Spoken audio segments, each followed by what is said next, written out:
Hi, everyone. Thank you for joining me. I'm going to start today's work with an opening from the Book of Life by Krishnamurti. So you can get yourself cozied in, and wherever you are in the world, thank you so much for being here and joining me and calling in this sacred medicine for yourself. Be in communion with sorrow. Most of us are not in communion with anything. We are not directly in communion with our friends, our wives, with our children. So to understand sorrow, surely you must love it. Must you not? That is, you must be in direct communion with it.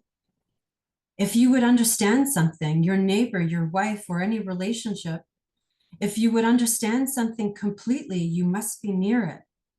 You must come to it without any objection, prejudice, condemnation, or repulsion.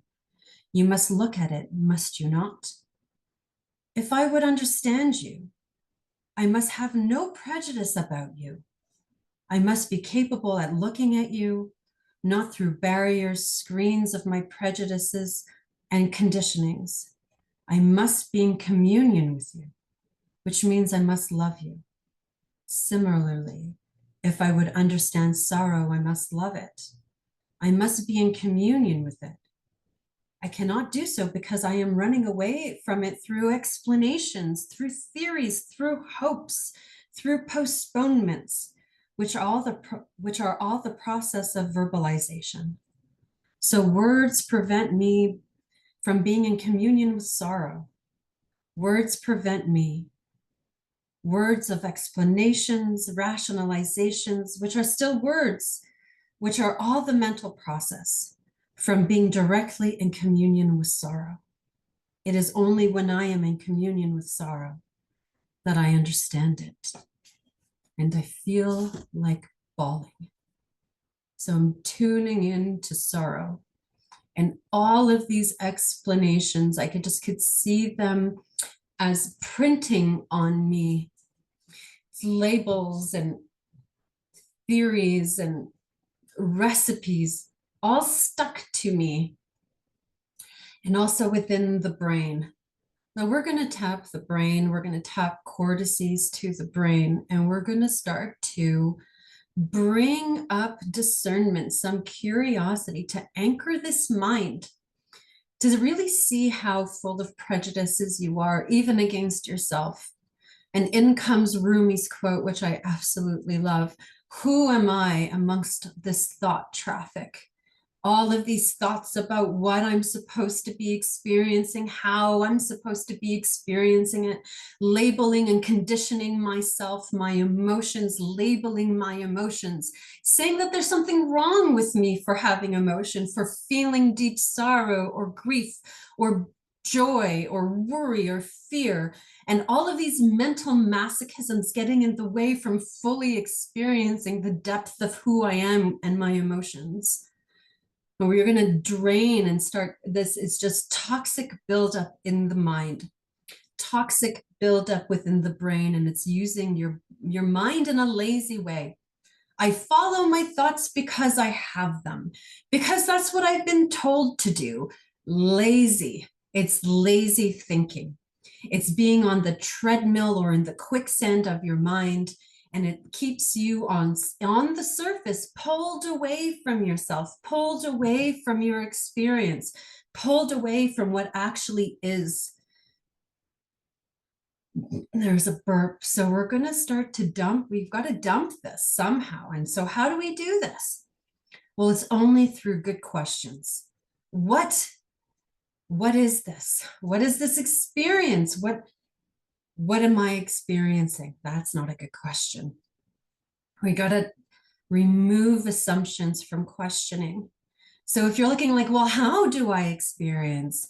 Well, through your sensations, through your five senses, through potentially even your emotions. So we're going to do a five senses dumping, anchoring that to individuation, both physical and subtle senses, and dumping the recipes of judgment on your experience. because they start to create these filters. You're not really feeling what is, you're feeling what you think is, or based on your past experience, or your judgments, or your constant narrations, that constant hum in the back of the mind, micromanaging you. So we're going to start to dump these filters off of your senses so you can start to come back out of the mind and into this body. This is where the wisdom lies. So I'm anchoring a five senses individuation from all of the five senses, both physical and subtle. We got to run a hydration through the five senses, both physical and subtle, and link that into a brain repair where your system, where your each organ of sense, so your sense organs are located in your brain, and we're going to start to dump active memory threads of judgment. There's this constant habit of narrating yourself, constantly narrating. Oh, it's like talking about yourself in third person. So we're going to do a repair to the brain, bringing in the circulation through there, blood, lymph, nerve, chi, to, from, and within all of the parts of the brain that are related to your senses. And then we're going to anchor this to the gut. We need a strong, strong gut, that strong small intestines, which discerns, and there's confusion here.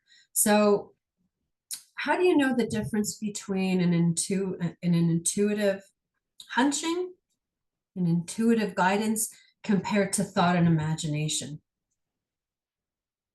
Following thoughts and saying, oh, I've had this great big vision, that's an imagination.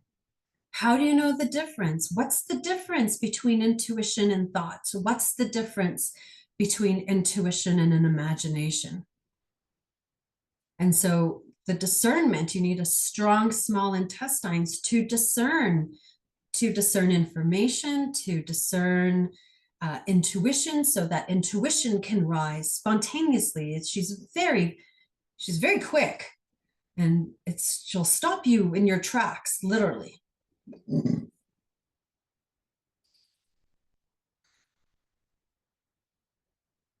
So we're going to go into that small intestines, and we need to anchor that small intestines to the gut brain. There almost feels like a disconnect there. I'm just going quiet to see what's happening, and there's confusion. So we're going to do a differentiation between thoughts, imagination, intuition, emotions, and feeling. Those are all very separate, different things, and it feels all mixed up in there. Between the twists and turns, it feels all convoluted.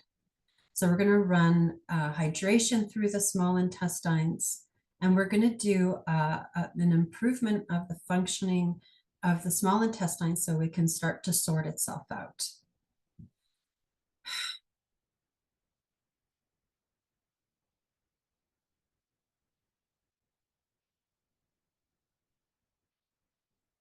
Okay.